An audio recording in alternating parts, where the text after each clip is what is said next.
Good morning বন্ধুরা, তোমরা সকলে কেমন আছো? আশা করছি সবাই ভালো আছো। আর হ্যাঁ, আমি কালকের থেকে একটু ভালো আছি। তোমাদের ভালোবাসাতে যাই হোক, একটু কালকের থেকে আমি বেটার আছি। তো যাই হোক, সকালবেলায় ব্লগটা শুরু করলাম। আজ কিন্তু খুব বৃষ্টি হচ্ছিল, সকাল থেকে নয়, কালকে বিকেল থেকেই মোটামুটি ভালো রকম বৃষ্টি হচ্ছে। তো আমার মর্নিং থেকে ব্লগ শুরু তুলিনি, সত্যি কথা বলতে ব্লগটা করিনি।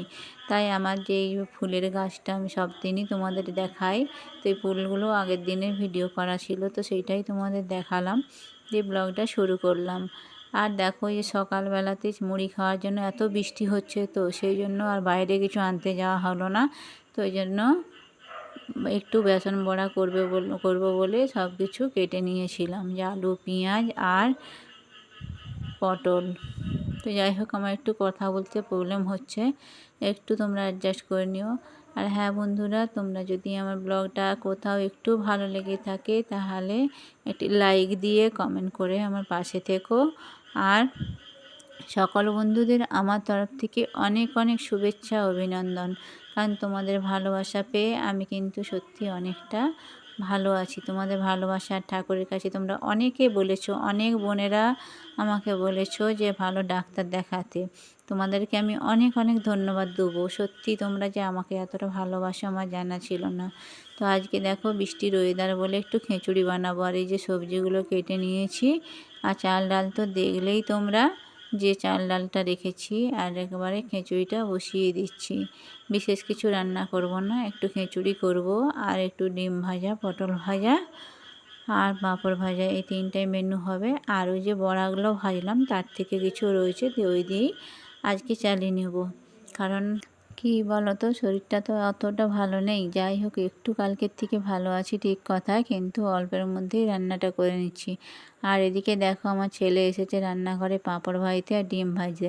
একটা জিনিস বুঝলাম বন্ধুরা, যখন সুস্থ থাকি তখন কিন্তু কেউ পাশে এসে দাঁড়ায় না, বা কেউ একটা কুটি কাজ করে না। কিন্তু যাই হোক, এখন অসুস্থ হয়েছি বলেই ছেলে কিন্তু যাই হোক এসে ডিম ভাজছে, পাঁপড় ভাজছে, কালকে দেখলে পুজো করলো। যাই হোক, একটু একটু করে করছে, এটা দেখে ভালো লাগছে। যাদের বাড়িতে মেয়ে নেই, যে সেখানে এরা এসে একটু করছে ছেলেরা। যাই হোক, সবে মিলেই আমার মোটামুটি চলে গেল সারাটা দিন। সারাদিনের সমস্ত ভিডিও কিন্তু আমি শ্যুট করতে পারিনি। যতটুকু পেরেছি তোমাদের সাথে সেইটুকুই শেয়ার করেছি। কারণ কি বলো তো, সারাদিন যদি না তোমাদের সাথে একটু কথা বলি, তো সেখানে ভালো লাগে না। এখন আমার এত সুন্দর একটা পরিবার হয়ে গেছে, এত মিষ্টি একটা পরিবার, যেখানে সবার সাথে না একটু গল্প করলে আমার একটুও ভালো লাগে না। তো দেখো, আজকে দুপুরে মেনুতে আমাদের খিচুড়ি, ডিম ভাজা, পটল ভাজা আর বড়া ভাজা আর পাঁপড় ভাজা, আজ সব ভাজা দিয়ে কিন্তু রান্না হয়েছে। আর সবাই এই যে খেতেও বসে গেছি। আর বড় ছেলে ডিউটিতে চলে গেছে জানো তো, ওই জন্য মনটা আরও বেশি খারাপ লাগছে। কিন্তু কি করব, তার ডিউটি তো তাকে করতেই হবে বলো। তো আমরা এই তিনজনে যে খেতে বসেছি। আজ দেখো কিন্তু অনেকটাই ফ্রেশ লাগছে। আজকে স্নান টান করে চুল টুলগুলো একটু ছাড়িয়েছি, কারণ কালকে যে দুর্দশা গেছে আমার বলার ছিল না। তো আজকে যাই হোক ভালো লাগছিল বলেই তাই ফ্রেশ হয়েছি। আর এই যে বিকেলবেলায় খাওয়া দাওয়ার পরে চলে আসা হয়েছে, তোমার চাটা বানিয়েছে, কিন্তু আমি বানাইনি চা, আজকে তোমাদের দাদাভাই চা বানিয়েছে। আমার একটু কথা বলতে প্রবলেম হচ্ছে, তোমরা বুঝতেই পারছো বন্ধুরা। তো এখন রাত্রি হয়ে গেছে, খাওয়া দাওয়া সব কমপ্লিট হয়ে গেছে। আর ভিডিওটা যে আমার, কি বলবো, ভিডিও তো আর কিছু শ্যুট করা হয়নি চা খাওয়ার পরে। আর সন্ধেবেলাতে সত্যি কথা বলতে কিছু তেমন বানানোও হয়নি, যেটুকু খিচুড়ি ছিল ওই দিয়ে ডিম ভাজা, পাঁপড় ভাজা করেই খাওয়া হয়েছে রাত্রিতেও। তো আমার সত্যি কথা বলতে তোমাদের সাথে কোনো লজ্জা নেই, তোমাদের সামনে আমি সবটাই বলতে পারি।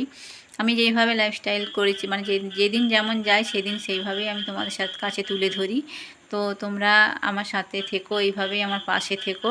তোমাদেরকে পেয়ে আমি অনেকটা হ্যাপি, অনেকটা খুশি। আর এইভাবে যদি আমার সাথে থাকো তোমরা, যাই হোক আমার ভালো লাগছে খুব। তোমরা এত সুন্দর সুন্দর সবাই কমেন্ট করো, আর এত ভালো ভালো প্রত্যেকটা ভাই বোন, ভাই থেকে বোন থেকে দিদি ভাইরা সবাই এসে আমাকে বলেছো ভালো ডাক্তার দেখাতে। তো হ্যাঁ, আমি ডাক্তার অবশ্যই দেখাবো একবার, কারণ শরীরটা এতটা কেন প্রবলেম হচ্ছে আমি নিশ্চয়ই দেখানোর চেষ্টা করবো না, দেখাবো নিশ্চয়ই। তো রাত্রি হয়ে গেছে, এখন আর ভিডিওটা বেশি বাড়াচ্ছি না। তো তোমরা সকলে এইভাবেই আমার ভালোবাসা দিয়ে যেও, কারণ তোমাদের ভালোবাসা ছাড়া আমি কিন্তু একটু এগোতে পারবো না, সেটা তোমরাও জানো। আর হ্যাঁ, অনেক মানে অনেকে সাবস করে গিয়েছিল, বন্ধু হয়ে গিয়েছিল, হয়তো আমি তাদের ব্যাগ দিতে দেরি করেছি, সেই কারণে হয়তো তারা তুলে নিয়েছে। যাই হোক, যারা একটু ধৈর্য না ধরতে পারবে সেখানে তো আমার বলার কিছু নেই। আমি প্রত্যেকটা ভিডিওই বলছি যে তোমরা 24 ঘন্টা না হলে না পেলে তোমরা 48 ঘন্টা দেখো, কিন্তু আমি তোমাদের চলে যাব। আর সবার কাছে আমার অনুরোধ, তোমরা কিন্তু একটা কমিউনিটি লেটার দিয়ে যেও, কারণ ভিডিও খুঁজে খুঁজে আমার তোমাদেরকে বন্ধু করা একটু প্রবলেম হয়ে যাচ্ছে। তাই সবার কাছে অনুরোধ, প্রত্যেকে কিন্তু ভিডিওতে ওয়াচ করে আমার কমিউনিটিতে একটা লেটার দিয়ে যাবে। আমি কিন্তু তোমাদের ঠিক 24 ঘন্টা বা 48 ঘন্টা বা 72 ঘন্টা তোমরা অবশ্যই অপেক্ষা করো। আমি কিন্তু ঠিক তোমাদের বাড়িতে যেয়ে তোমাদের কাছে ভালোবাসা দিয়ে আসবো। আর বেশি বড় করছি না, ব্লগটা এখানেই শেষ করে দিচ্ছি। তোমরা সবাই মানে ভালো থেকো, একদম সুস্থ থেকো। আর আমার বুঝতে পারছো কথার মধ্যে হয়তো একটু এধার ওধার হয়ে যাচ্ছে, তো তোমরা একটু অ্যাডজাস্ট করে দেখে নিও।